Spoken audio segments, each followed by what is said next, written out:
Praise Lord, जय मसीह की। मैं स्टैनली मैकवान, मेरे YouTube channel Hindi Gujarati Bible study में आपका स्वागत है।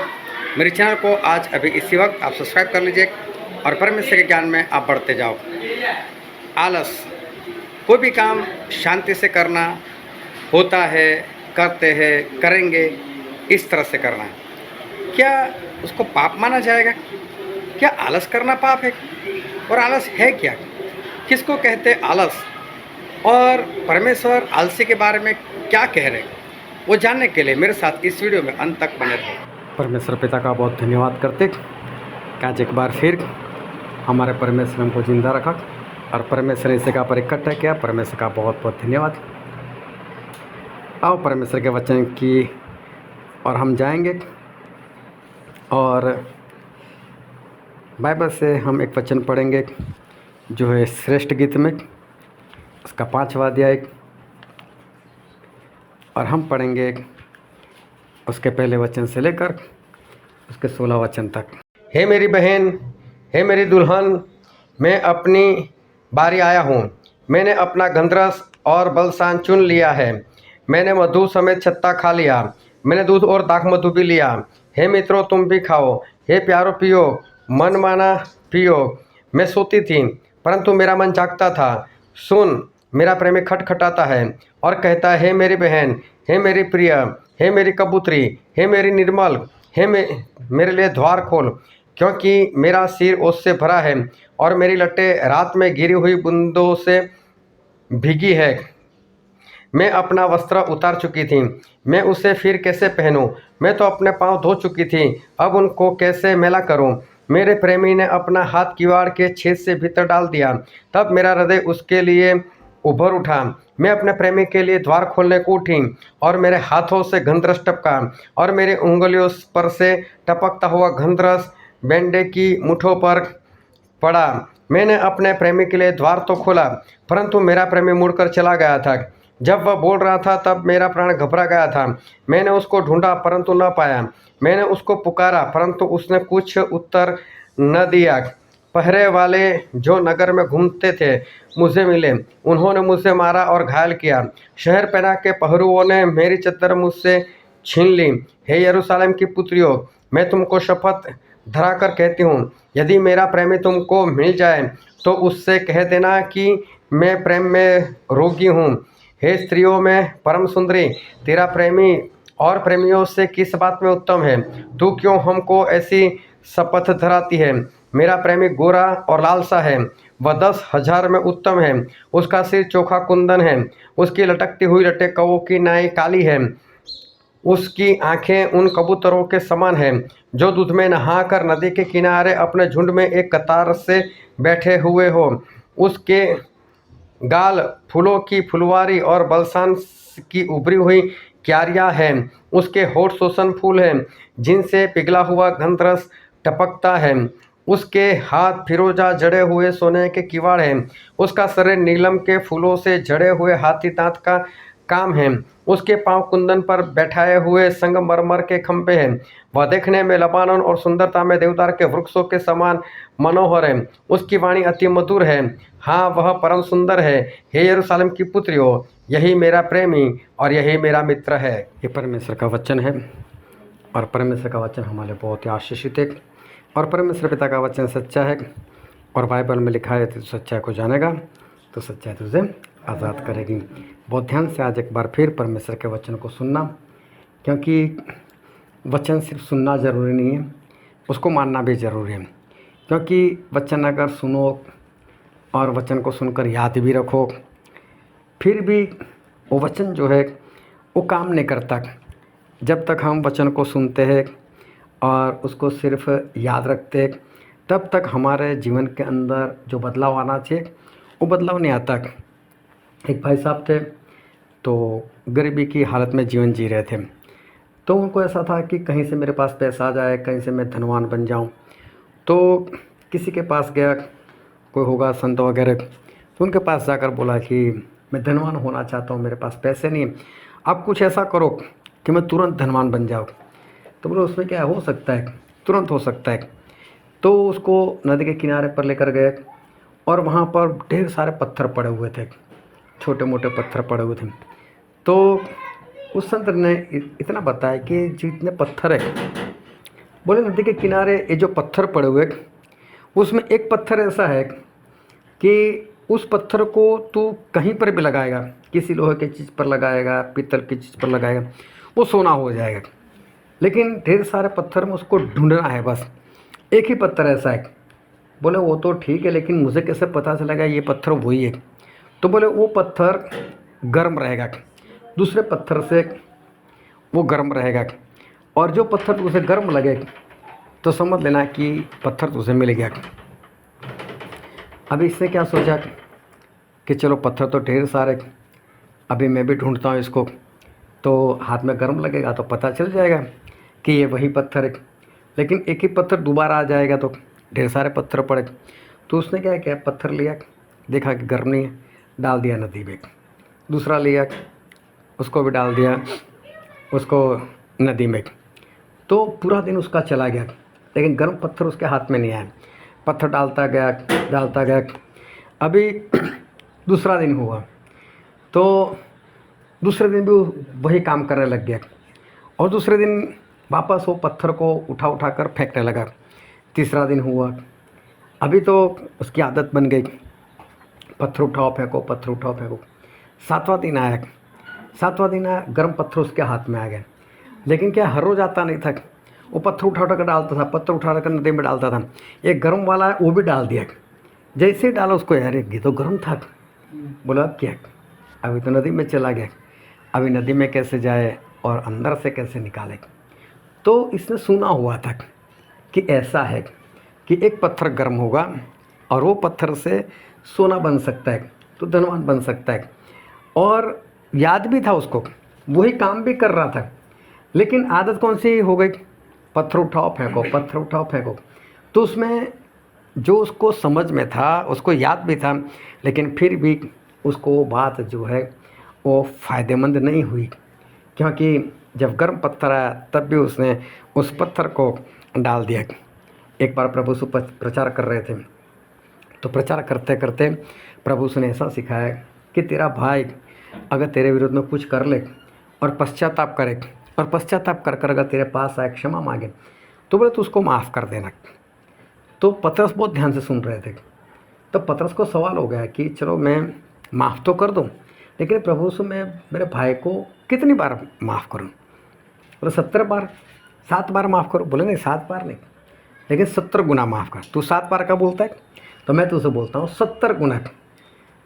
तो 7 गुना 70 बार ऐसे लिखना, और बोले 70 बार तो अपने भाई को माफ़ करना।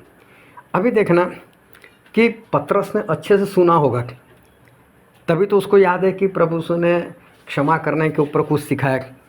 तभी तो उसको सवाल हुआ कि मुझे कितनी बार माफ़ करना चाहिए, क्योंकि प्रभु तो बोल दिया माफ़ करो, लेकिन कितनी बार मुझे माफ़ करना है?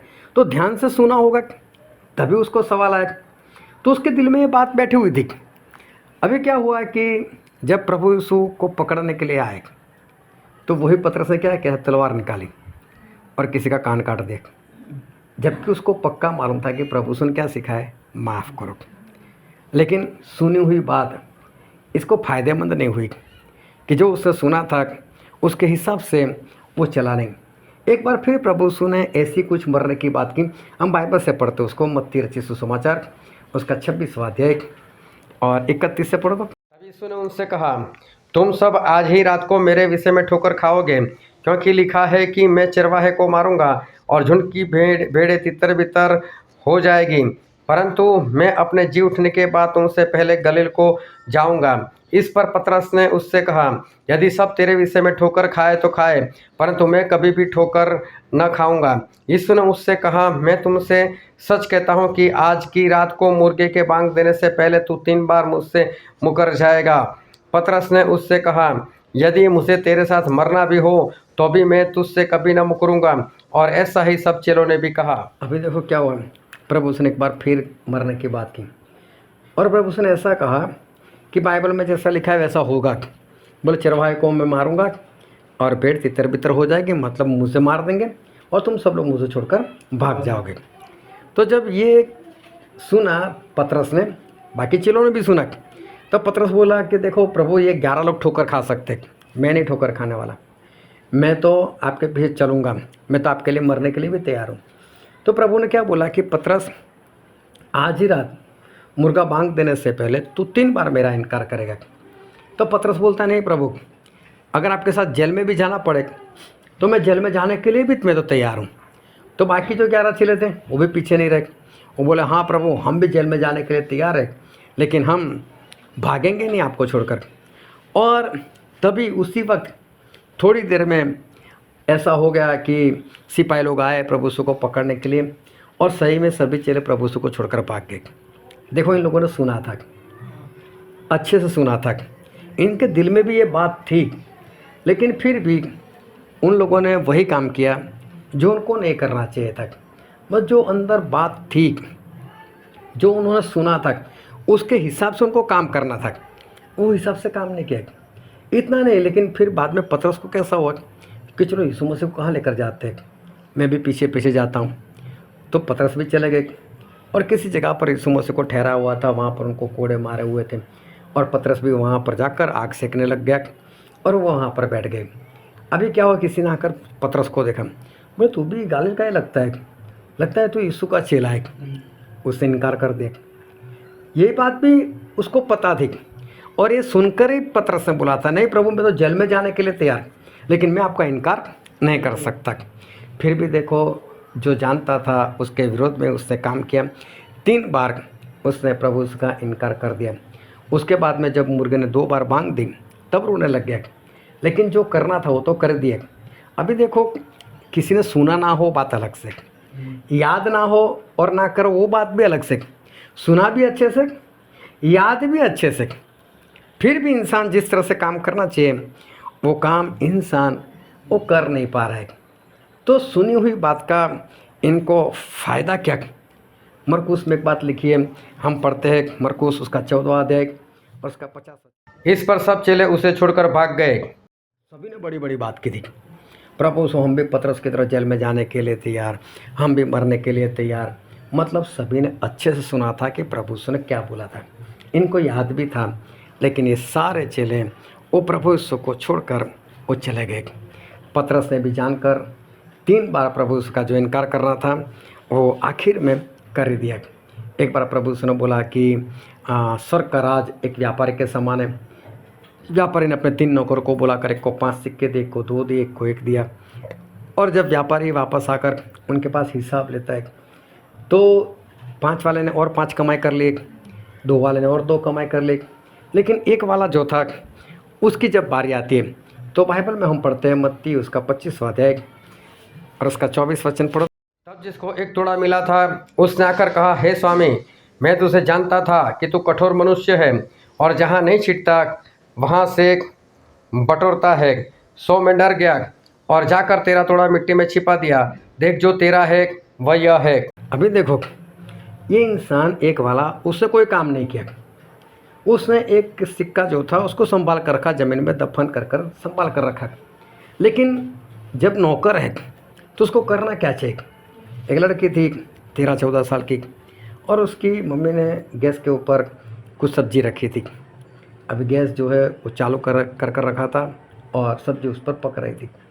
अभी 13-14 साल की लड़की, मतलब छोटी तो नहीं बोल सकते उसको, अभी उसकी मम्मी उसको बोल कर गई कि बेटा सब्जी को देख लेना। बोले ठीक है। अभी उसकी माँ है तब पूरी सब्जी जलकर ख़त्म हो गई थी, पूरी काली हो गई थी, अभी भी गैस चालू है। उसकी मम्मी बोलती, क्या कर रही है तुम, मैं तुझे बोला सब्जी देखना, बोल देख ही रही हूँ। बोला अभी भी देख रही हूँ। अभी देखने का मतलब क्या, देखने का मतलब ये नहीं था कि बस दिखा कर जल जाए तब तक दिखा कर, मतलब उसको हिलाते रहना, पक जाए तो उतार देना और गैस को बंद कर देना। अभी लंबी लंबी बात बताने की कहाँ ज़रूरत है। अभी ये व्यापारी है तो व्यापारी किसी को बोल कर नहीं गया कि मैं 5 देता हूँ, 2 देता हूँ, 1 देता हूँ, तो वापस आकर मुझे मैं हिसाब लूँगा।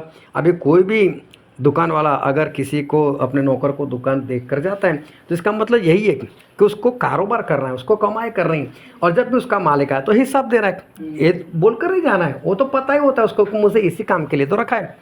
अभी 1 वाला बैठा रहा, उसने कुछ नहीं किया, और फिर जब उसका स्वामी आया तो उसके मालिक को बोलता है, मालिक तू तो बहुत कठोर है, मैं जानता था तुझसे, बोले जहाँ पर तो बोता नहीं वहाँ पर काटने के लिए आ जाता है, जहाँ पर बिखरता नहीं वहाँ पर इकट्ठा करने के लिए आ जाता है।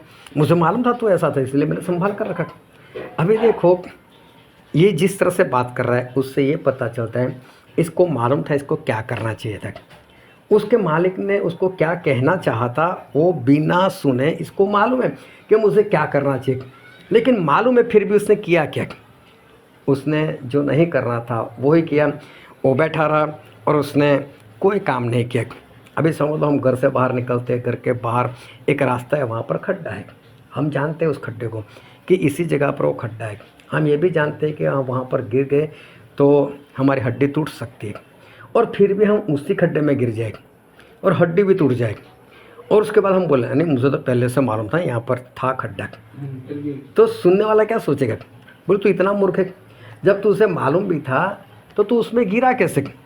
तो जिन जिन लोगों ने सुना तो सुनने के बाद जो सुना था उसके हिसाब से काम करना था, लेकिन सभी लोगों ने सुनने के बाद जिस तरह से काम करना चाहिए ऐसा काम नहीं किया। और बाइबल में एक वचन पढ़ते हैं जो है इब्रानी में, इब्रानी उसका 4वां अध्याय और उसका 2 वचन। क्योंकि हमें इन्हीं की नाई सुसमाचार सुनाया गया है, पर सुने हुए वचन से उन्हें कुछ लाभ न हुआ, क्योंकि सुनने वालों के मन में विश्वास के साथ नहीं बैठा। क्या लिखा है? सुने हुए वचन से कोई लाभ ना हुआ। जो जिन लोगों ने सुना था उनको जिस तरह से विश्वास में बैठना चाहिए वो विश्वास उन लोगों ने नहीं किया। सिर्फ सुनना उससे कोई फ़ायदा नहीं, लेकिन सुनने के साथ विश्वास भी हमको करना है कि जो मैंने सुना है, जो मैंने याद भी रखा है, उसके ऊपर मुझे विश्वास करना है कि मुझे ऐसा ही करना है, तभी फ़र्क पड़ता है। सिर्फ सुनने से कुछ भी नहीं होता, लेकिन सुनने के बाद हमें उस बात के ऊपर विश्वास भी करना है और उस वचन के अनुसार हमको चलना भी है। और इसलिए याकूब की पत्री में ऐसा लिखा है, उसका 1 अध्याय और 22 वचन, परंतु वचन पर चलने वाले बनो और केवल सुनने वाले ही नहीं जो अपने आप को धोखा देते हैं।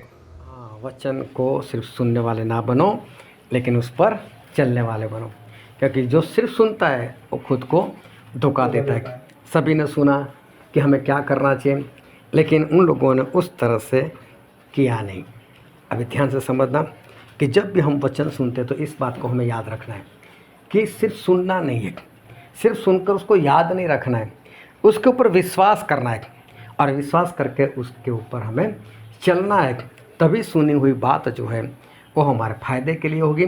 नहीं तो हम कितना भी सुनेंगे, कितना भी याद रखेंगे, लेकिन उसके अनुसार करेंगे नहीं तो फिर हमारा फ़ायदा कुछ नहीं है। क्योंकि वक्त जो है वो चलता रहता है, वक्त कभी भी किसी का इंतज़ार जो है वो नहीं करता। आज चलते चलते 2023 भी आ गई और इंसान आज कहाँ से कहाँ पहुंच गया, टेक्नोलॉजी कहाँ से कहाँ बढ़ गई। जब मैं स्कूल में पढ़ता था तो मैं पढ़ाई में तो कमज़ोर नहीं था, लेकिन पढ़ाई मुझे अच्छी नहीं लगती थी बस पास में कभी ऐसा नहीं होता था कि मैं फेल हो जाता था, लेकिन जो नंबर मेरे आने चाहिए वो नंबर मेरे कभी नहीं आते थे। कारण क्या था कि बस स्कूल में जाना आना, पढ़ाई पसंद नहीं करना। और जब भी एग्ज़ाम होती थी, एग्ज़ाम में जब लिखना होता था आता भी था लिखने के लिए, लेकिन अगर बाहर से किसी ने इशारा कर दिया आ जा बाहर, तो बस जितना लिखा था उसको छोड़ो और पेपर दे दो और बाहर निकल जाता था। कारण क्या था? मालूम नहीं था कि पेपर पूरा लिखना चाहिए, पूरा लिखेंगे तो मार्क्स आएंगे। तो मेरे टीचर लोग भी कई बार मेरे माता पिता से बात करते थे, बोले आपके लड़के के जो मार्क्स आए ना इतने नहीं आने चाहिए, इसके मार्क्स ज़्यादा आने चाहिए, लेकिन मालूम नहीं क्यों इसके मार्क जो है वो कम आते। यहाँ तक कि 10वीं बोर्ड में भी मैंने ऐसा ही किया। हमारे वक्त तो 10वीं बोर्ड में भी दिन में 2 पेपर रहते थे, सुबह भी पेपर देने जाओ, दोपहर में भी पेपर देने जाओ, और आधे घंटे के बाद अगर कोई निकलना चाहे तो उसको निकलने देते थे। तो अगर कोई निकला तो मुझे अंदर से कुछ हो जाता था, ये मेरे पहले निकल गया तो अभी मुझे भी निकलना है, और मैं भी जितना लिखा होता था उसको छोड़कर फिर मैं भी बाहर निकल जाता था। तो मेरे 10वीं में आए थे 45%। पास तो हो गया, लेकिन मैं उससे ज़्यादा ला सकता था, लेकिन उस वक्त वो अक्ल नहीं थी, कोई सिखाने वाला नहीं था और ना ही मेरे दिल में ऐसा कुछ था। और जब 10वीं बोर्ड की एग्ज़ाम थी तभी मैं बस घूमते रहता था, खेलते रहता था। और हमारे मोहल्ले में एक भाई साहब रहते थे, वो काफ़ी पढ़े लिखे हुए थे। वो मुझे समझाते थे कि पढ़ना, अभी तो बोर्ड है, 9वीं तक तो ठीक था लेकिन अभी तो बोर्ड है। तो मैं वो डायलॉग मारता था उनको, बोला जिस परमेश्वर ने दांत दिए वो चबाने के लिए भी दे देंगे बोले। तो उसको मेरे ऊपर बहुत गुस्सा आ गया, बोले कैसे जवाब देता है बड़े लोगों को कि दांत दिया चबाने को भी मिल जाएगा। तो चलो परमेश्वर ने ऐसा ही किया है, लेकिन जो सही में करना चाहिए वो नहीं हुआ, और वक्त जो है वो वक्त निकल गया। अभी देखो, अभी मैं चाहूँ कि मेरी इस गलती को सुधार लूँ, अब मैं नहीं सुधार सकता। अब ये गलती जो है हो गई, वो हो ही गई। एक बार मैं इसी किसी जगह पर मैं मीटिंग ले रहा था, मैंने एक भाई साहब को खड़ा कर दिया। मैंने उसको पूछा, भाई साहब आप मसीह में आए कितने साल हो गए? वो बोले 10 साल हुए। मैंने कहा ठीक है, अभी परमेश्वर ऐसा कुछ करे, धरती को उल्टी घुमा दे और वापस आप 10 साल पहले वाले जीवन में चले जाओ, और जिस दिन आपने यीशु मसीह को ग्रहण किया था वो दिन वापस आ जाए आपके जीवन में, और मसीह में आने के बाद 10 साल आप जैसे चले हो उसको आप पूरा याद रखते हो, और आपको याद है कि 10 साल मेरे बीत चुके थे, 10 साल में मैंने मसीह में कैसा जीवन जिया था। और मैं एक सवाल पूछता हूँ कि अगर फिर से 10 साल आपको मिल जाए, क्या जैसे जीवन जिया था वैसे ही जीवन जियोगे? तो उसने बोला नहीं। मैं नहीं, मतलब ये 10 साल में आपने काफ़ी गलती की। बोला हाँ मैंने गलती की है। अभी देखो, ये सवाल अगर मैं यहाँ पर भी किसी को पूछूँ तो उत्तर यही होगा कि अगर मुझे जीवन के पिछले साल एक बार फिर मिल जाए, और हमको ये भी याद है कि मैंने कैसे जीवन जिया था, मैं 2023 तक पहुंच गया था, समझ लो परमेश्वर गया अभी हमको 2013 में पहुंचा दे, और हमको याद है कि 2013 से लेकर 2023 तक मैं कैसा जीवन जिया था, तो काफ़ी गलतियां हमें नज़र आएगी और हम क्या करेंगे, उसको सुधारने का प्रयत्न करेंगे। लेकिन वक्त ऐसा है, वो कभी पीछे नहीं जाता, वो आगे ही बढ़ता है। तो जो गलती हमसे हो गई है उसके बारे में तो हम कुछ भी नहीं कर सकते, लेकिन आने वाले जो दिन है उस आने वाले दिन को हम सुधार सकते। जब दिवाली का वैकेशन आता था तो हमको बहुत सारा होमवर्क दिया जाता था कि ये होमवर्क दिवाली के बाद कर लाना। तकरीबन 21-22 दिन की छुट्टी रहती थी, और होमवर्क भी इतना कोई ज़्यादा नहीं होता था। अगर पूरा दिन अगर उसमें निकाल दो तो अगर एक ही दिन में होमवर्क ख़त्म हो जाता था। तो मैं हर बार सोचता था पहले ही दिन कर दूंगा और दूसरे दिन से बस बाहर खेलना शुरू कर दूंगा। फिर पहले दिन क्या, अभी पहला दिन है, छोड़ो ना, कल करेंगे कल कर लूँगा। ऐसे करते करते क्या हो जाता था, आखिरी दिन आ जाता था ना, और जब स्कूल में जाता ना तब बिना होमवर्क के जाता था। तो ये सारी बातें याद आती है कि कैसा मेरे साथ हुआ। लेकिन वक्त जो है, वक्त ठहरता नहीं था कि अगर हम गलती करें तो वक्त ये नहीं बोलता चल तेरी गलती सुधार ले, मैं तेरे लिए रुक जाता हूँ। ऐसा वक्त जो है वो वक्त नहीं हमारे लिए ठहरता, ना ही ऐसा कुछ होने वाला है कि परमेश्वर इस धरती को वापस कुछ घुमा दे, उल्टी घुमा दे, वापस हमको कुछ दिन मिल जाए, कुछ साल मिल जाए और वापस हम हमारे गलती को सुधार लें। ऐसा हमारे जीवन में कभी भी नहीं होने वाला। लेकिन एक बात पक्की है, अगर उसको हम याद रखें कि मैंने पहले इतनी इतनी गलती की है या आज तक मेरे से इतनी इतनी गलती हो चुकी है, तो हम क्या कर सकते कि आने वाले दिनों को हम सुधार सकते हैं, आने वाले जीवन को हम सुधार सकते हैं और हमारे गलतियों को दूर कर सकते हैं। जब मैं मसीह में आया तब मैं तकरीबन 33.5 साल का था, बस 1 महीना कम था उसमें। 33 साल और 5 महीने मेरे हो गए थे तब मैं मसीह में आया। उससे पहले मुझे कई मौके मिले थे मसीह में आने के लिए, और मैं तो मसीह परिवार में बड़ा हुआ, और ऐसा मसीह परिवार के जो अच्छा था, मेरे पिताजी खुद मीटिंग चलाते थे, वो उनको भी कभी भूत प्रेत निकालने के लिए बुलाते थे। ऐसे परिवार में मैं बड़ा हुआ, तो मेरे लिए तो बहुत मौका ऐसे आ गए कि मैं अपने जीवन को सुधार सकता था, मैं मसीह में बहुत जल्द आ सकता था, या तो मैं बचपन से मसीह में चल सकता था। ऐसा हुआ नहीं। जो दोस्त ऐसे मिले उनके साथ मौज मस्ती करने लग गया, और जिस तरह से मुझे चलना चाहिए उस तरह से मैं नहीं चला। और जब मैं सही में मसीह में आया और तब मैंने पीछे मुड़कर देखा कि 33.5 साल मेरे चले गए। अगर मैं पहले से सुधर गया होता तो मैं कितना जल्द मैं लोगों को बचाने का प्रयत्न करता है, और मैंने तो कितने काफ़ी साल जो है वो बर्बाद कर दे। और सही में मैंने तो एक बार नहीं, मैंने कई बार ऐसी प्रार्थना की। मैं बोला परमेश्वर ऐसा कुछ करो ना कि वापस मैं छोटा हो जाऊं और मैं सब कुछ सुधार लूँ। लेकिन ऐसा कभी भी वो हुआ नहीं। इंसान जो है वो गलती करता रहता है, लेकिन इसका मतलब ये नहीं है कि हम गलती करते रहे। जब भी हमको पता चलता है कि हमसे गलती हो गई, बस हमें उसको सुधारना चाहिए। लेकिन दो तरह के इंसान होते हैं कि जो नाश हो जाते हैं। ध्यान से समझना, क्योंकि आज परमेश्वर हमसे बातचीत करने वाले। एक ऐसा इंसान होता है जिसको वचन या तो उसको मिले नहीं, या तो उसने सुने नहीं, और सुने तो उसको याद नहीं।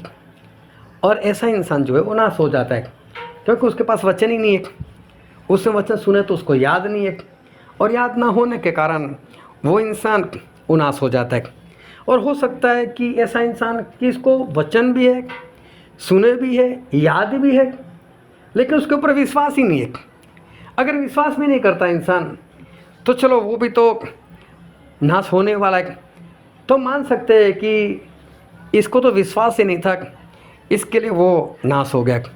लेकिन एक ऐसा इंसान जिसने वचन सुने हो, जिसने वचन को ग्रहण भी किया हो, और वचन के ऊपर विश्वास भी किया हो, और उसको सब कुछ मालूम है कि हाँ मुझे इसी तरह से चलना है, और वो समझता है कि इसी तरह से मुझे आगे चलना पड़ेगा, लेकिन वो करता नहीं है उसके अनुसार। जैसा उसको पता है कि मैंने जो वचन सुने हैं उस वचन के ऊपर विश्वास भी किया है, और विश्वास करने के बाद उसको उस वचन के अनुसार चलना है, वो भी उसको मालूम है, लेकिन चल नहीं पा रहा है। किसी भी तरह से वो चल नहीं पा रहा है, और उस कारण से वो नाश हो जाता है। दो तरह के इंसान, एक वो जो विश्वास नहीं करता, वचन तो है लेकिन विश्वास नहीं करता, तो उसका तो नाश होना संभव ही है। लेकिन ऐसा इंसान जो वचन जानता भी है, समझता भी है, विश्वास भी करता, लेकिन चल नहीं पा रहा है, और उसके कारण नाश हो रहा है। तो ऐसे इंसान अगर नरक में चला जाए तो सही में उसके लिए ये बहुत बड़ी बात है। और ऐसा कौन सा इंसान है जो वचन के ऊपर विश्वास करने के बाद भी वो उसके ऊपर चल नहीं पाता। मैंने बहुत लोगों से सुना है कि उनको मालूम है मुझे बाइबल पढ़ना चाहिए, बाइबल नहीं पढ़ पाते।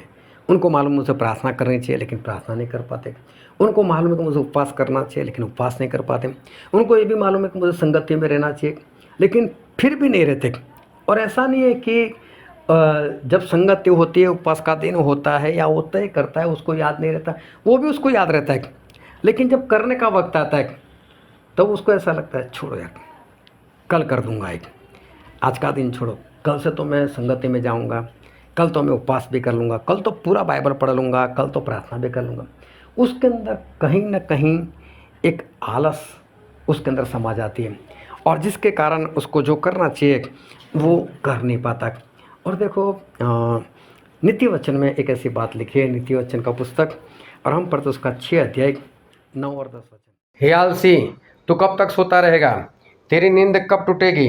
कुछ और सो लेना, थोड़ी सी नींद, एक और झपकी, थोड़ा और छाती पर हाथ रखे लेटे रहना। देखो ये इंसान, उसको कोई उठा रहा है, लेकिन उसकी आंखें नहीं खुल रही। उसको सब मालूम है मुझे उठना चाहिए, लेकिन फिर भी वो सोए रहता है। उसके अंदर एक आलस है, इसलिए उसको क्या बोला, ये आलसी, उठ जा। आंखें तो खुल गई, लेकिन अभी उसको बेड पर से बाहर नहीं आना। वो क्या बोलता है, बस 2 मिनट और सोने दो ना, 2 मिनट और सोने दो। अभी देखो सोने के लिए 2 मिनट कुछ है? हाँ, 2 मिनट कुछ भी नहीं। 2 मिनट के आधा घंटा भी कुछ नहीं। आधे घंटे में कौन सी नींद निकाल लेंगे हम लोग? लेकिन फिर भी देखना कि आलसी जो होते हैं, उनको जब उठाने का प्रयत्न करते हैं, वो बोलते हैं बस अभी 2 मिनट, अभी 5 मिनट, अभी मुझे थोड़ा सोने दो। अभी उसके कारण क्या होता है कि ये सिर्फ सोने में या सोने से उठने में आलस है ऐसा नहीं, उसके फिर सब कामों में ऐसा होगा। जितने भी काम उसके जीवन में हो गए सभी में आलस होगी, क्योंकि एक स्वभाव बन जाता है, ये एक आदत सी बन जाती है। और फिर आगे एक वचन और भी पढ़ते हैं, वही नीति वचन में उसका 18 अध्याय और वचन 9 पढ़ो। जो काम में आलस करता है वह बिगाड़ने वाले का भाई ठहरता है। हाँ, जो आलस करने वाला है वो बिगाड़ने वाले का भाई। बिगाड़ने वाला मतलब एक इंसान के 2 बेटे थे, और जो छोटे वाला था उसने अपने पिता से मांगा कि मेरी जो मिल्कियत है, मेरा जो हिस्सा है मुझे दे दो। और फिर उसने सारा कुछ उड़ा दिया। बोले आलसी उसी का भाई है। बोले वो आलसी नहीं था, लेकिन उसने सब उजाड़ दिया अपना। तो आलसी भी वैसा ही है, सोए रहेगा तो क्या रहेगा उसके पास, कुछ भी नहीं रहेगा।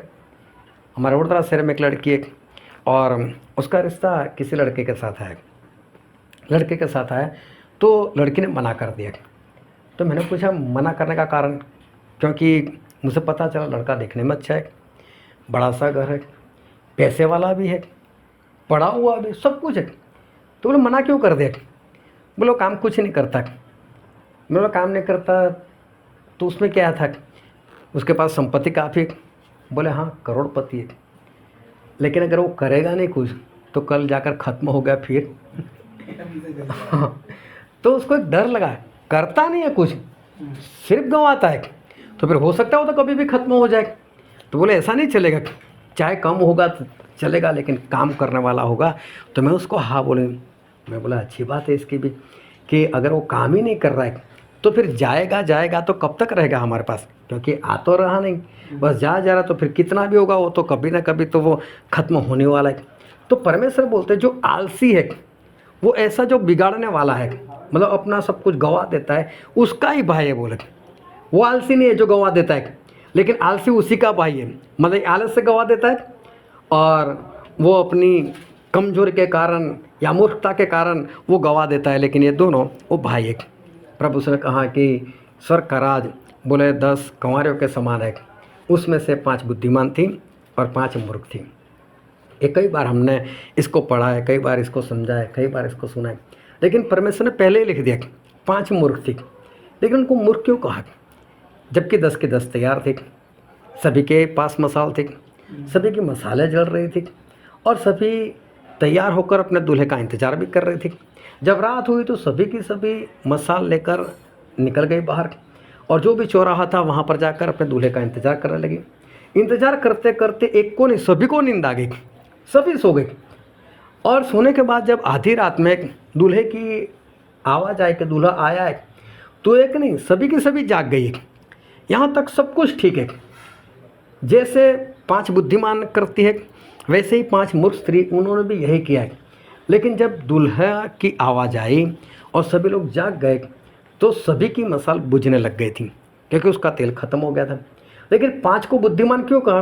वो घर से एक्स्ट्रा तेल लेकर आई थी, बस तेल लेकर आई थी, तो वो मसाल में तेल डालने लगी। और तेल डालने लगी तो मूर्ख ने बोला कि हमको भी थोड़ा सा दे दो। बोले इतना तो है नहीं, सिर्फ हमारी मसाल में जितना जाएगा बस इतना ही है, उससे ज़्यादा हमारे पास नहीं है। अगर आपको चाहिए बाज़ार में से खरीद कर लेकर आओ। अभी आधी रात में कौन सी दुकान खोलोगे जो लेकर आएंगे? लेकिन यहाँ पर देखो, अगर 5 बुद्धिमान घर से अलग से तेल लेकर निकलती है तो जो मूर्ख है उन लोगों ने देखा तो होगा ना, ये तेल लेकर जाती है। और परमेश्वर ने इसको मूर्ख कहा। तो मूर्ख कहने का कारण क्या था कि ये हर बार ऐसा नहीं होता होगा, हर बार ये मूर्ख जो स्त्री है ना वो भी एक्स्ट्रा तेल लेकर जाती होगी, क्योंकि ये तो हर रोज़ का मामला था। क्योंकि उनका इज़राइल में उस वक्त की जो परंपरा थी वो यही कहना चाहते कि दूल्हा जो होता था मंगनी के बाद 360 दिन मतलब 1 साल में कभी भी शादी करने के लिए आ जाता था। हो सकता है पहले दिन भी आ जाए, हो सकता है 360वें दिन भी आए, हो सकता है 2 महीने के बाद आए, 4 महीने के बाद, कुछ कहा नहीं जा सकता। तो जो दुल्हन होती थी उनको हर रोज़ तैयार ही रहना पड़ता था, और जितनी भी दुल्हन होती थी वो रात को बाहर ऐसे निकल ही जाती थी। अब ये 5 मूर्ख मुझे लगता है कि हर रोज़ ये तेल लेकर जाती होगी, लेकिन उठा कर लेकर जाना, सुबह उठाकर वापस लेकर आना। सुबह जब नींद खुलती गई, प्रकाश आ गया था, सूरज निकल चुका था, अभी मशाल की ज़रूरत नहीं है, और सोचती हो कि दूल्हा तो आया नहीं, ये एक्स्ट्रा तेल जो है वो तो फोगट में हम लोग उठा कर लेकर गए। 1 बार हुआ होगा, 2 बार होगा, 3 बार होगा, फिर एक बार सोचा छोड़ना आज भी नहीं आएगा, आज तक नहीं आया था, आज भी नहीं आएगा, छोड़ो। लेकिन याद रखना चाहिए था कभी न कभी आने वाला है। हो सकता है ये पहला दिन ना हो, ना लेकर गए, हो सकता है तीसरी चौथी बार इन लोगों ने ऐसा किया, और हो सकता है जो बुद्धिमान हो उनको भी वो बोल रही हो क्या मूर्खता का काम करते हो, हर जो उठा कर लेकर आते, रात में काम तो आता नहीं, कोई आता तो नहीं, क्यों उठा कर लेकर आते, बाद में लेकर आएंगे। लेकिन बुद्धिमानों ने ऐसा नहीं किया, वो हर रोज़ चाहे जो भी उनको मजदूरी करनी पड़े, लेकिन मजदूरी करते रहे, उठा कर लाते रहे। और देखो जिस दिन दूल्हा आया वो लोग चले गए, लेकिन 5 मूर्ख जो थी वो रह गई। तो इनके जेन में आया क्या? आलस आई, एक्स्ट्रा तेल लेकर नहीं जाना, छोड़ो। बस उस आलस ने इनको स्वर्ग से बाहर कर दिया, जबकि उनको मालूम था कि आज नहीं तो कल दूल्हा आएगा ही आएगा।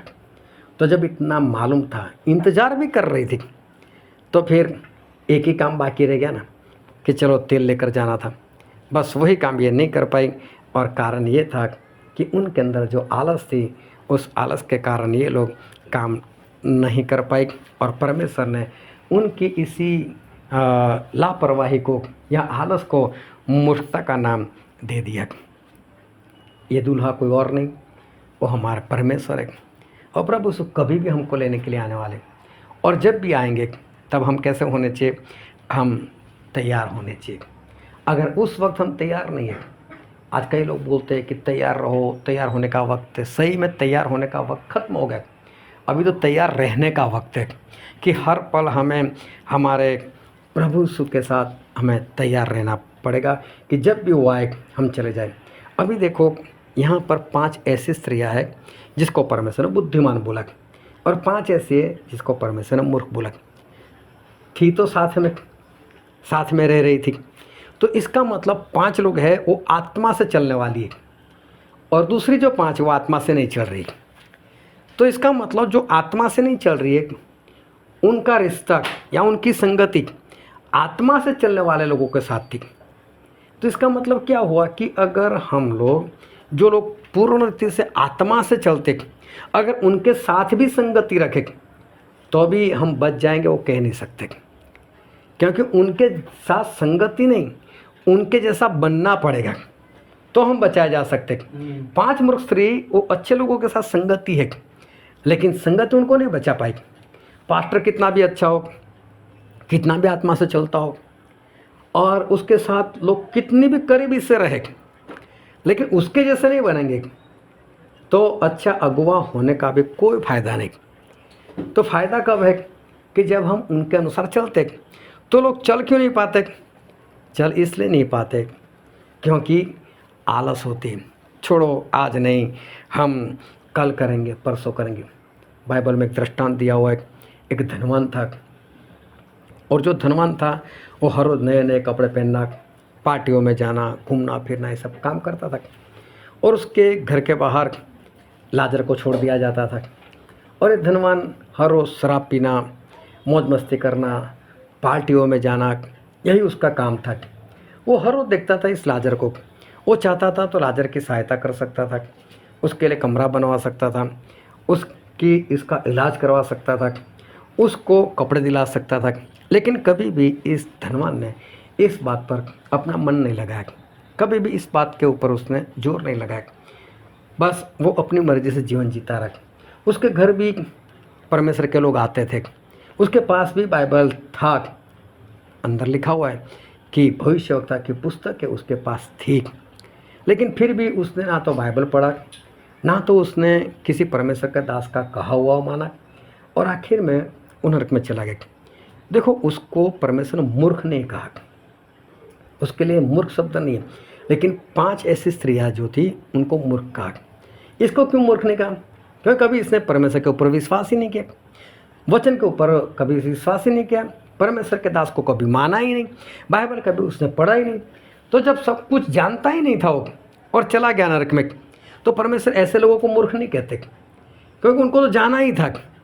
लेकिन जो लोग जानने के बाद अगर ऐसा काम करते हैं जिसके कारण उनको नरक जाना पड़ता है, तो परमेश्वर ऐसे लोगों को वो मूर्ख कहते हैं, जिनकी संगति आत्मिक लोगों के साथ है, जिनका अगुवा अच्छा है, आत्मिक है, अच्छे से चलाने वाला, अच्छे से सिखाने वाला, सब कुछ उस इंसान को समझ में आता हो, अच्छे से वो बाइबल भी पढ़ता हो, बाइबल उसको याद भी हो, और उसके बाद भी जिस तरह से चलना चाहिए वैसा नहीं चलने के कारण अगर ऐसा कोई व्यक्ति नरक में जाता है, तो परमेश्वर उसको बोलते हैं ये मूर्ख है, क्योंकि जानकर वहाँ पर गया।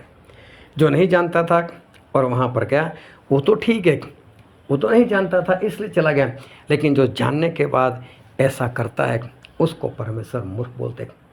अभी देखो, हम अंतिम दिनों के भी अंतिम हिस्से में पहुँच चुके। अभी आज के या कल के अखबार में एक खबर आ गई कि नई बीमारी आ रही है और 5 करोड़ लोग मर जाएंगे। जबकि बीमारी कोई है ही नहीं, अभी तक नहीं है। डिसीज एक्स उसका नाम दे दिया।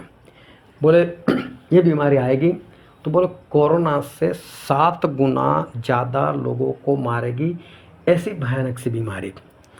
अभी इंसान सुनता भी है, डर भी जाता है, लेकिन हकीकत ये है कि अभी तक ऐसी कोई बीमारी है ही नहीं। तो है ही नहीं तो ये लोग किस तरह से बोल सकते हैं कि ऐसी बीमारी आएगी जो कोरोना से 7 गुना डरावनी होगी या 7 गुना ज़्यादा भयानक होगी और 5 करोड़ लोग मर जाएंगे। जब है नहीं तो कैसे बोल सकते।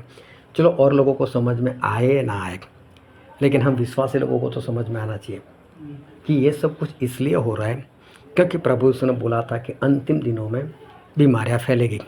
तो बीमारियाँ ऐसे ही कहाँ आने वाली थी, बीमारियाँ तो यही लोग लाने वाले, प्रभु यीशु को मालूम था, इसलिए प्रभु यीशु ने बोला।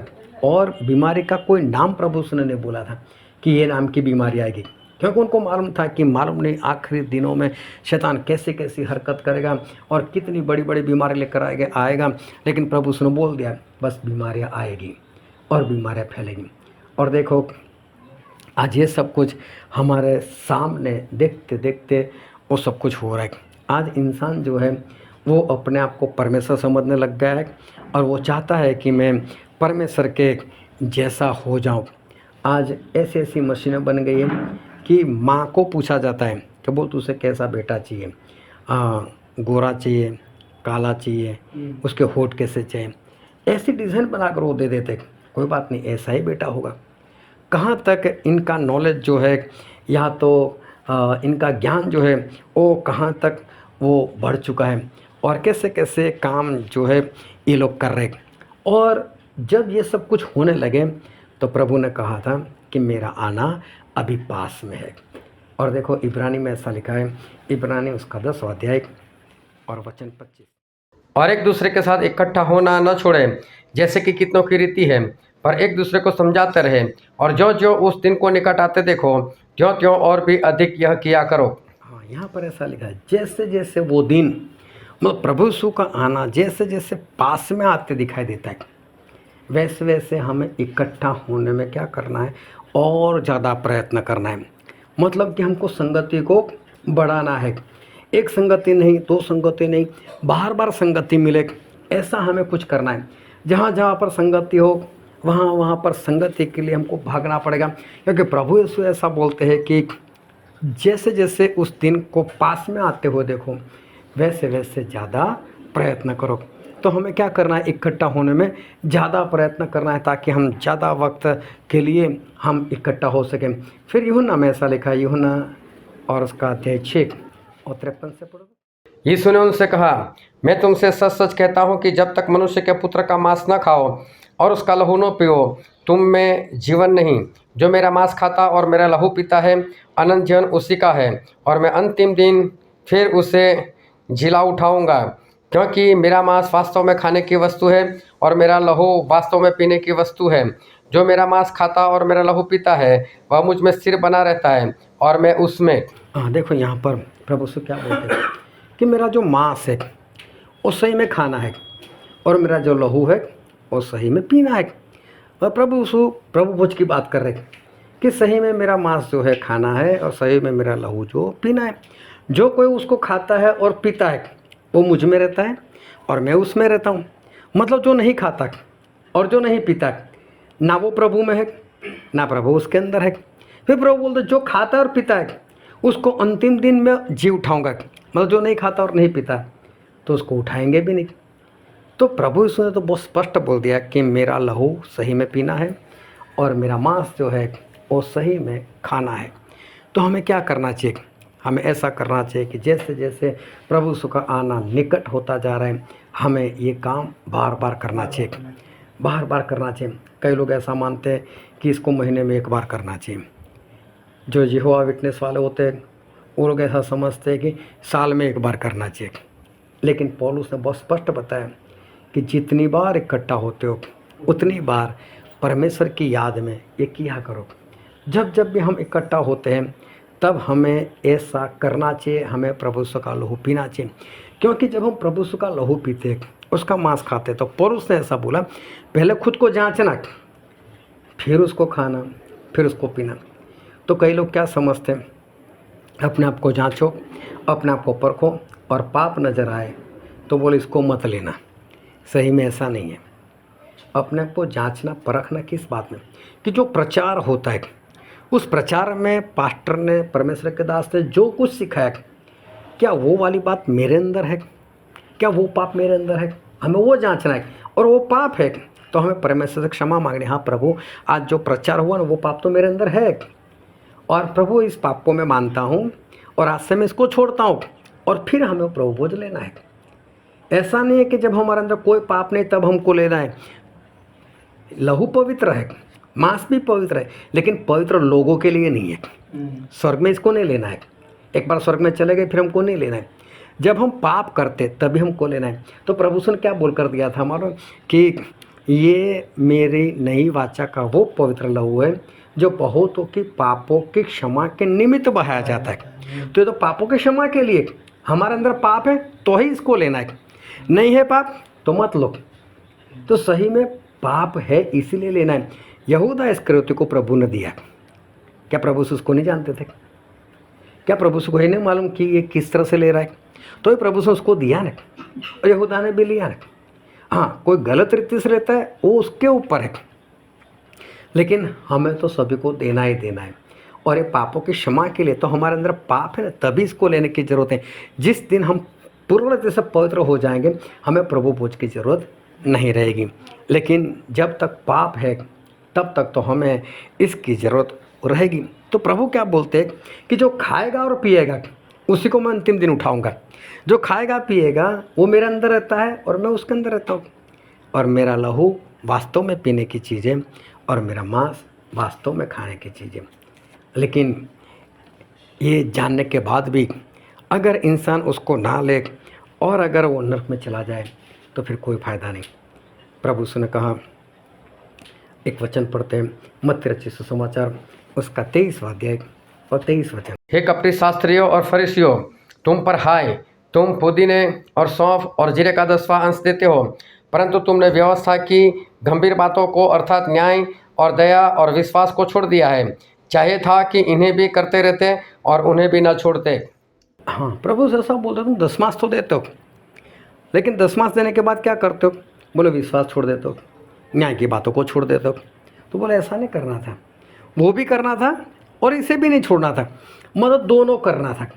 तो परमेश्वर क्या कहना चाहते?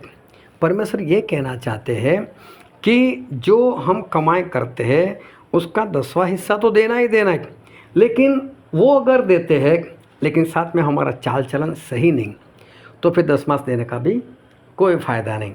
तो परमेश्वर ऐसा कहते हैं कि 10वां हमें सभी चीज़ों का देना चाहिए।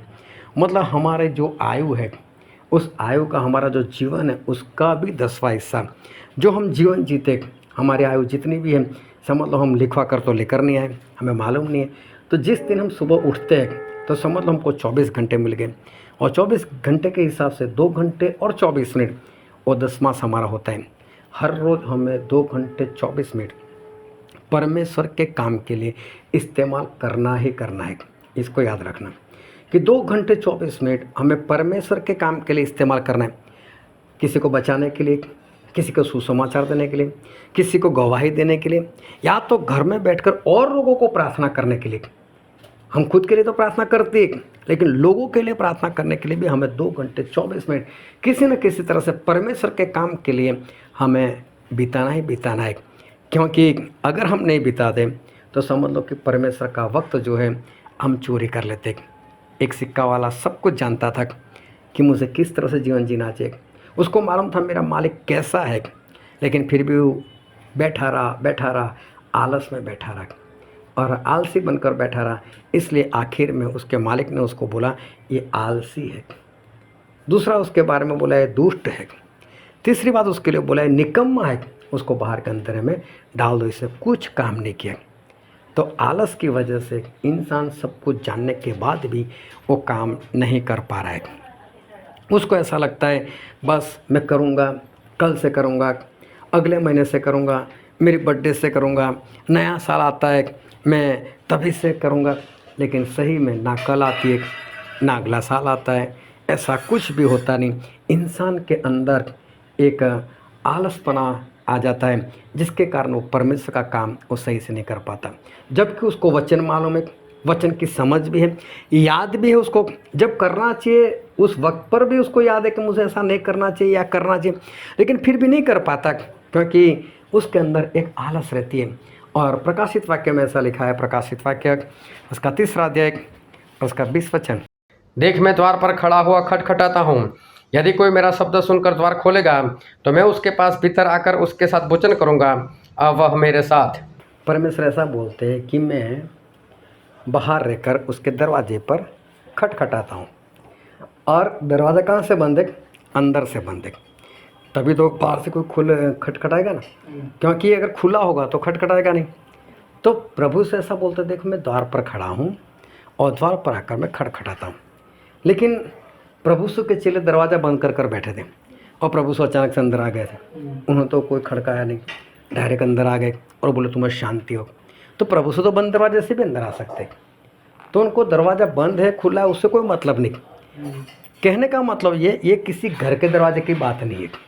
अगर घर का दरवाज़ा बंद होगा तो भी परमेश्वर अंदर आ जाएंगे, वहाँ पर उनको दरवाज़ा रोक नहीं सकता। लेकिन प्रभु सु कहाँ की बात कर रहे हैं? वो हमारे दिल की बात कर रहे हैं, वो हमारे दिल के अंदर आना चाहते हैं। वहाँ पर भी ज़बरदस्ती आ सकते, लेकिन वहाँ पर ज़बरदस्ती कभी नहीं करेंगे। वहाँ पर क्या करते हो, आके दरवाज़ा खटकाते, वो खटखटाते कि अंदर से बंद है, तू खोल तो मैं आऊँगा, नहीं खोलेगा तो नहीं आऊँगा। अभी ये दरवाज़ा जो है ना तो हमको दिखाई देता है ना किसी और को दिखाई देता है, परमेश्वर को दिखाई देता है, लेकिन हमको तो नहीं दिखाई देता।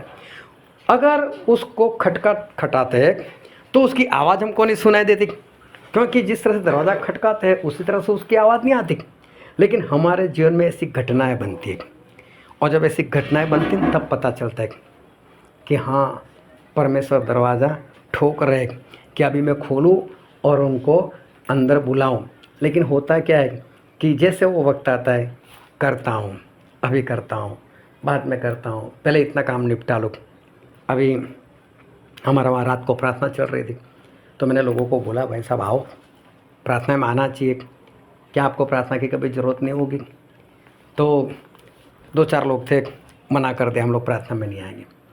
अभी क्या हुआ कि 1-2 हफ्ते बीत गए और बीमार हो गए, तभी मैसेज लिखने लगे कि हमारे लिए प्रार्थना करो, परमेश्वर हमें सारे अधर्म के कामों को क्षमा करे। बार बार क्योंकि प्रार्थना होती थी, चंगाई मिलती नहीं थी। फिर दूसरी बार मैसेज, फिर तीसरी बार मैसेज, परमेश्वर मुझे चंगाई दे, परमेश्वर मुझे चंगाई दे, मेरे पापों को क्षमा करे। क्यों? क्योंकि जब परमेश्वर ने खड़काया, तुझे बोला जा प्रार्थना में बैठ, तब तुझे वो आवाज़ नहीं सुनाई दी। फिर जब ऐसा होता है तब उसको आवाज़ सुनाई देती है, हाँ अभी परमेश्वर बुला रहे, और तब वो खुलता है। लेकिन फिर क्या होता है, जैसे चंगाई मिल जाती है इंसान वापस भूल भी जाता है। 38 साल से बीमार, जैसे ही चंगा हुआ वो तो भाग ही गया वहाँ से। लोगों ने पूछा भाई साहब आज तो सप्पत का दिन है, विश्राम का दिन है, तू ये खाट उठाकर कहाँ जा रहा है? तो बोले जिसने मुझे चंगाई दी ना उसने बोला खाट उठाकर चल। तो बोले वो कौन है? बोले मैं नहीं जानता। उठ कर चला गया। तो कई बार इंसान जो होता है वो ऐसी परिस्थितियों में से बाहर आता है, फिर वापस भूल जाता है। तो सही में भूलता नहीं, उसको याद है सब कुछ, लेकिन एक आलस होती है कि मैं कल परमेश्वर को जीवन समर्पित कर दूंगा, अभी मुझे ये काम बाकी है, अभी मुझे वो काम बाकी है। पंजाब में एक बार ऐसी घटना हो गई, एक लड़के का बपतिस्मा था और पास्टर साहब ने उसको बपतिस्मा दिया। जैसे बपतिस्मा दिया उसने हाथ ऐसे बाहर निकाल दिया, तो पानी के अंदर हाथ नहीं गया। तो पास्टर ने बोला देख भाई तेरा हाथ अंदर नहीं गया था। दूसरी बार उसको डुबोया, तो दूसरी बार भी उसने हाथ बाहर निकाल दिया। तो पास्टर को ऐसा लगा कि निकल गया होगा दोनों बार। तो दूसरी बार उसको थोड़ा जोर देकर बोला, देखा भाई हाथ डुबोना है अंदर, हाँ हाथ को बाहर मत निकालना। अभी तीसरी बार भी उसने ऐसे निकाला, तो पास्टर समझ गया कि ये जानबूझकर निकाल। बोले भाई साहब कर क्या रहा है तू, हाथ क्यों नहीं डुबो रहा है? बोला अभी मुझे किसी से बदला लेना बाकी है। तो हाथ को नहीं डुबा रहा हूँ, बस इस हाथ का इस्तेमाल करूँगा उसको मारने के लिए। और बोले ऐसा नहीं चलता। तो समझ तो सब कुछ है, लेकिन इंसान को कैसा है कि मेरा एक काम निपटा लो, उसके बाद मैं प्रभु में चलूँगा, ये करूँगा, उसके बाद मैं आऊँगा प्रभु में। कई लोग जॉब करते हैं तो उनको ऐसा लगता है जब रिटायरमेंट मेरी हो जाएगी तब मैं प्रभु के पीछे चलूँगा, तब मैं प्रभु का काम करूँगा। ऐसा कोई वक्त नहीं होता। जो मछुआरे थे वो मछली मारकर भी प्रभु यीशु का काम कर सकते थे। जो जॉब करते हैं, जॉब के साथ भी प्रभु यीशु का काम कर सकते हैं। इसमें ऐसा नहीं कि प्रभु सभी को जॉब बंद करवा कर ही काम करते, ऐसा कुछ नहीं। पौलुस अपना काम कर रहे थे, तंबू के कपड़े बना रहे थे और साथ साथ में परमेश्वर का भी काम कर रहे थे। तो परमेश्वर किसको किस तरह से इस्तेमाल करना चाहिए वो परमेश्वर के हाथ में। लेकिन इंसान को जब आलस आती है तो वो ऐसा सोचता है कल करूँगा, परसों करूँगा। तो परमेश्वर हमारे दिल के दरवाजे के यहाँ पर खटखटा रहे कि हम दरवाज़ा खोलें, लेकिन अंदर से इंसान को ऐसा लगता है कल खोलूँगा, परसों खोलूँगा। लेकिन सवाल ये है कि कब तक हमारे परमेश्वर जो है वो खटखटाते रहेंगे, कब तक हमारे परमेश्वर हमारा इंतज़ार करेंगे। आज जो वचन हमने पढ़ा था श्रेष्ठ गीत उसका 5वां अध्याय, और हमने पूरा चैप्टर है वो पढ़ लिया, और वहाँ पर एक प्रेमी और प्रेमिका की बात की। सही में बाइबल जो है वो आत्मा की लैंग्वेज में लिखा हुआ है। यहाँ पर जो प्रेमिका है वो प्रभु यीशु की दुल्हन मतलब कलीसिया मतलब मंडली है, और जो प्रेमी है वो प्रभु यीशु खुद है। अभी आपको समझ में आएगा कि जो प्रेमी है वो प्रभु यीशु है, और जो प्रेमिका है वो मंडली है मतलब हम है। और देखो उसका पहला दूसरा वचन पढ़ो तो, हे मेरी बहन, हे मेरी दुल्हन, मैं अपनी बारी में आया हूँ। मैंने अपना गंधरस और बलसान चुन लिया, मैंने मधु समेत छत्ता खा लिया, मैंने दूध और दाख मधु भी लिया। हे मित्रों तुम भी खाओ, हे प्यारो पियो, मन माना पियो। मैं सोती थी परंतु मेरा मन जागता था। सुन, मेरा प्रेमी खटखटाता है और कहता है, हे मेरी बहन, हे मेरी प्रिय, हे मेरी कबूतरी, हे मेरी निर्मल, मेरे लिए द्वार खोल, क्योंकि मेरा सिर ओस से भरा है और मेरी लटें रात में गिरी हुई बूंदों से भीगी है। प्रभु यीशु खटखटा रहे, उसको बोल रहे तू खोल, इसको बोल खोल, मुझे अंदर आना है, मेरे तेरे दिल के अंदर बैठना है, मुझे तुझसे पवित्र करना है, मुझे तुझसे पवित्रता में चलाना है। प्रभु यीशु अपनी दुल्हन के लिए, अपनी मंडली के लिए देखो कितने उतावल है कि मैं कब इसके अंदर जाऊँ, कब इसको शुद्ध करूँ, मेरे लहू से पवित्र करूँ, कब मैं उसको मेरे लिए तैयार करूँ। तो प्रभु पवित्र आत्मा हमारे अंदर आना चाहते, वो बाहर से खटखटा रहे, और अंदर जो है वो सोए पड़ी है, और उसको मालूम है आवाज़ आ रही है, उसको वो खटखटाने की आवाज़ आ रही है, उसको मालूम कि बाहर मेरा परमेश्वर ही खड़ा है। वो उठकर जाना भी चाहती है, लेकिन उसको आलस आती है कि मैं भी सोने पड़ी, कहाँ उठूँ, मैं कहाँ उठूँ। आगे पढ़ो तो उसका 3 और 4 वचन, मैं अपना वस्त्र उतार चुकी थी, मैं उसे फिर कैसे पहनूं, मैं तो अपने पाँव धो चुकी थी, अब उनको कैसे मैला करूं। मेरे प्रेमी ने अपना हाथ किवाड़ के छेद से भीतर डाल दिया, तब मेरा हृदय उसके लिए ऊपर उठा। अभी देखो प्रभु ने अंदर हाथ भी डाला कि चलो मैं ही खोल देता हूँ, लेकिन जो अंदर कुंडी लगी हुई थी ऐसी जगह पर लगी है कि प्रभु से खोल नहीं सकते। ये सारी आत्मा की बात है, बस समझना कि प्रभु से ज़बरदस्ती किसी के साथ नहीं करते। उन्होंने खोलने का प्रयत्न किया लेकिन नहीं खुला, वो हमारे ऊपर छोड़ते। आखिर में स्त्री को ऐसा लगता है चलो मुझे खोलना चाहिए। प्रभु उसने अपना हाथ निकाल दिया, मालूम ने कई बार तक खटखटाते रहे। आखिर में जब ये उठी और उसने दरवाज़ा भी खोला, पढ़ो तो आगे 5, 6, 7 वचन, मैं अपने प्रेमी के लिए द्वार खोलने को उठी और मेरे हाथों से गंधरस टपका और मेरी उंगलियों पर से टपकता हुआ गंधरस बेंडे की मूठों पर पड़ा। मैंने अपने प्रेमी के लिए द्वार तो खोला, परंतु मेरा प्रेमी मुड़कर चला गया था। जब वह बोल रहा था तब मेरा प्राण घबरा गया था। मैंने उसको ढूंढा परंतु न पाया, मैंने उसको पुकारा परंतु उसने कुछ उत्तर न दिया।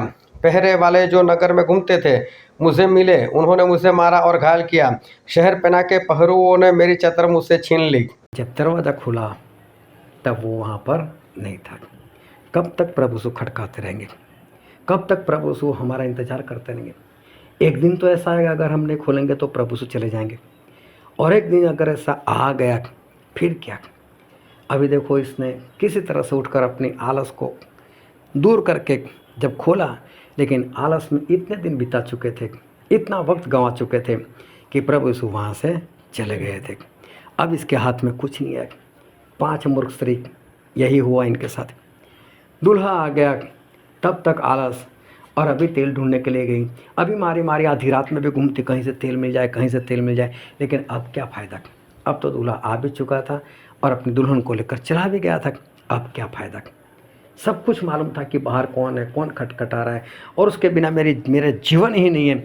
फिर भी इंसान जो है वो प्रभु में आने के लिए कभी आज कभी कल वो करता रहता है, और आलस उसके अंदर होती है। और अभी पढ़ो तो 8वें वचन से, हे यरूशलेम की पुत्रियों, मैं तुमको शपथ धराकर कहती हूँ, यदि मेरा प्रेमी तुमको मिल जाए तो उससे कह देना कि मैं प्रेम में रोगी हूँ।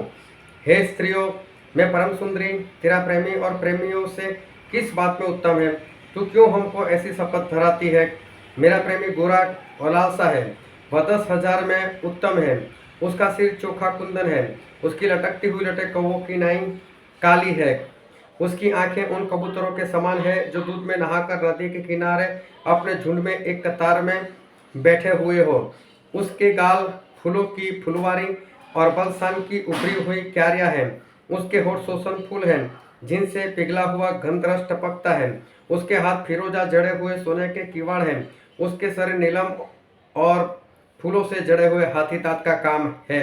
अभी देखो सारी प्रशंसा कर रही है कि मेरा दूल्हा ऐसा है। अब प्रभु यीशु की स्तुति प्रशंसा सब कुछ हो रहा है, लेकिन अब क्या फ़ायदा?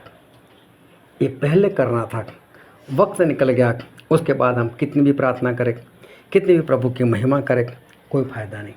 जब हम वक्त मिला है उसी वक्त पर हमें सब कुछ करना है, उसी वक्त पर हमें संगति में रहना है। फिर आगे वहाँ पर लिखा है कि उसको वो वॉचमैन मिला, सिक्योरिटी वाला मिला, उससे पूछा कि कहाँ है वो। उसको मारा, उसको पीटा। फिर शैतान आएगा और शैतान उस दुल्हन की हालत बिगाड़ कर रख देगा। लेकिन ये हुआ क्यों? बस वो सोए पड़ी थी, उसको आलस आ गई और आलस के कारण ये सब कुछ हुआ। बस यही एक चीज़ ऐसी है जो इंसान को मार देती है। और इसलिए हमें क्या करना है? इस आलस को दूर करना है। इस आलस के कारण लोग अपना अनंत जीवन स्वर्ग तक गंवा सकते हैं। लेकिन हमें जो काम जब करना चाहिए उसी वक्त करना है, जब हमारे पास वचन आ चुके हैं, जब हमने वचन को जान लिए, जब हम उसको याद भी रखते हैं, जब हमने उसको समझ भी लिया, हृदय में भी उतार दिया। लेकिन जब चलने का आता तब हम सोचते कल करेंगे, परसों करेंगे। तो फिर क्या होगा? एक दिन हमारे हाथ से प्रभु से चले जाएंगे। कब तक वो हमारा इंतज़ार करेंगे? इंतज़ार की भी एक हद होती है, एक लिमिट होती है। और ऐसा होगा, साउल राजा वो परमेश्वर में जिस तरह से चलना चाहिए नहीं चले। बहुत बार शमूएल ने उसको चेतावनी दी, बहुत बार पवित्र आत्मा ने आकर उसको चेतावनी दी। और आखिर में एक दिन ऐसा आया कि शाऊल को खुद को ज़रूरत पड़ी कि परमेश्वर मेरे से बात करे, क्योंकि फिलिस्ती लोग आए थे चढ़ाई कर कर और लड़ाई करने के लिए जाना था। लेकिन नबियों को बुलाया तो नबियों के जरिए, चिट्ठी डाली तो उसके जरिए, या सपने के जरिए, कहीं पर भी परमेश्वर ने शाऊल से बात नहीं की। एक वक्त आता है कि परमेश्वर फिर हट जाते हैं, हमारे से दूर हो जाते हैं। और अगर वो दिन हमारे जीवन में आ गया तो उसके बाद हम कितना भी करें वो हमारे फ़ायदे वाली बात नहीं। बहुत साउल ने किया उसके बाद, लेकिन फिर परमेश्वर ने उसके साथ बात नहीं की। तो ये आलस जो है उसको हमें दूर करना है। और अगर हम तय करते हैं कि मैं सुबह इतने बजे उठूँगा, इतने बजे मैं प्रार्थना करूँगा या मैं बाइबल पढ़ूँगा, तो बस उसको करो। जो भी हम ठान लेते, किसी ने तो आकर नहीं बोला, परमेश्वर ने तो आकर नहीं बोला, हमने खुद ने ठाना कि मैं ऐसा करूँगा, तो फिर हमको रोकने वाला कौन है? अगर किसी और ने किया होता तो हम बोलते कि तू बोल रहा है मैं नहीं करने वाला। लेकिन हम तो खुद ने ठाना है, तो हमको एक ही चीज़ बोल सकती है और वो है आलस। बस उसको दूर भगाओ और हम जो ठानते हैं बस वैसा किया करो। और कई लोग तो ऐसा बोलते हैं कहीं गलती हो जाए तो मैं तो कुछ ठानता ही नहीं। नहीं, ये भी आलस है। जब परमेश्वर ने ठान लिया कि मुझे इनके लिए प्राण देना ही देना है, तो आए कि नहीं हमारे लिए, तो हमें भी परमेश्वर के लिए कुछ तो करना चाहिए।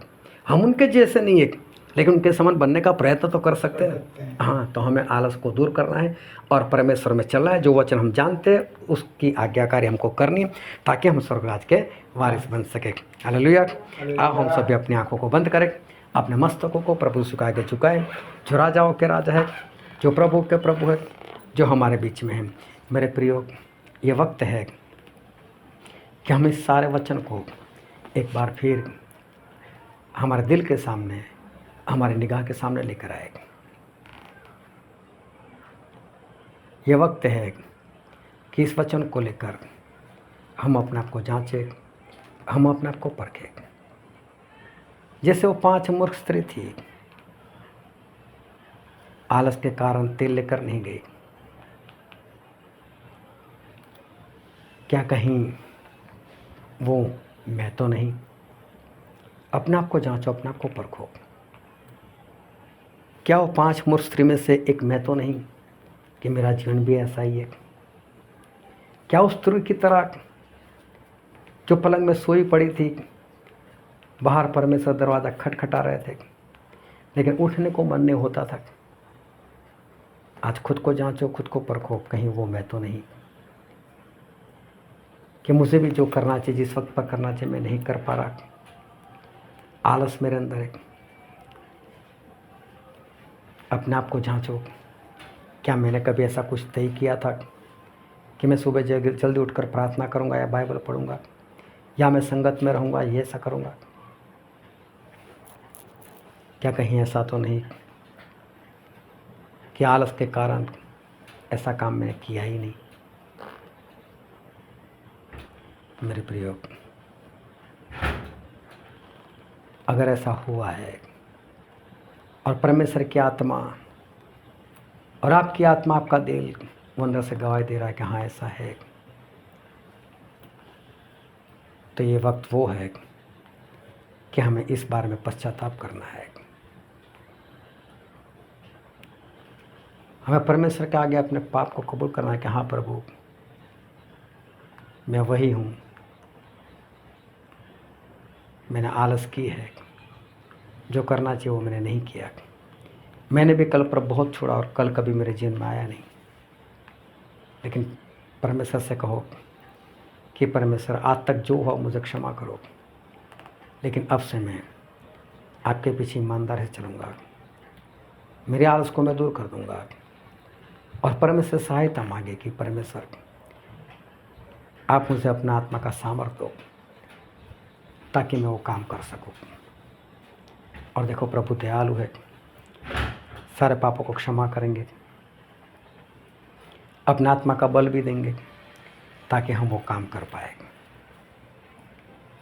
हम परमेश्वर के पास जाएंगे और अपने आप को परिवर्तन में लेकर आए।